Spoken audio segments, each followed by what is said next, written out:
Hello viewers, on today's news, Kenneth Smith, a convicted murderer, has become the first person to be executed by asphyxiation with nitrogen gas in the United States.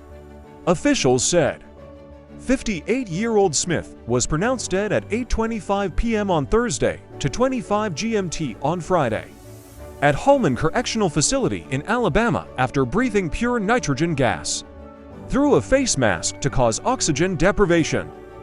His death marks the first time that a new execution method has been used in the United States since lethal injection.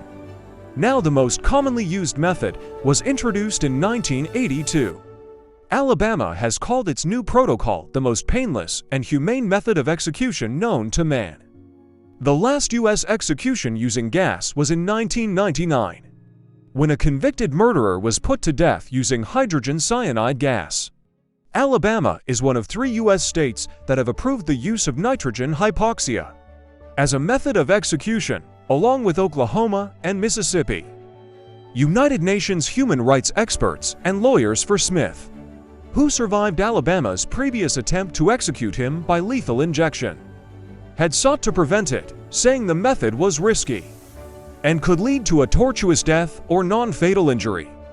Smith's execution took about 22 minutes, and he appeared to shake and writhe on the gurney, sometimes pulling against the restraints, for a couple of minutes, according to the Associated Press news agency, that was followed by several minutes of heavy breathing until breathing was no longer perceptible. In a final statement ahead of his execution, Smith said, "Tonight, Alabama causes humanity to take a step backwards. I'm leaving with love, peace, and light."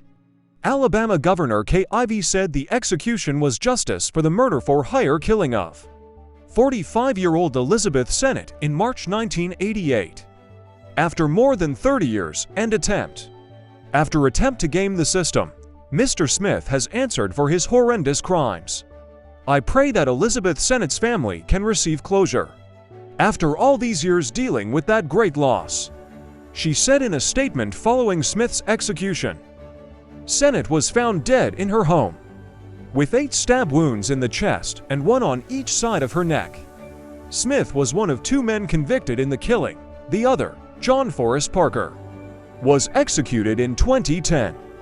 Prosecutors said the men were each paid $1,000 to kill Sennett on behalf of her pastor husband, who was deeply in debt and wanted to collect on the insurance. The husband, Charles Sennett Sr., killed himself when the investigation focused on him as a suspect, according to court documents. Smith's 1989 conviction was overturned, but he was convicted again in 1996. The jury recommended a life sentence by 11-1, but a judge overrode that and sentenced him to death. Alabama no longer allows a judge to override a jury's death penalty decision. There were 24 executions in the United States in 2023, all of them carried out by lethal injection.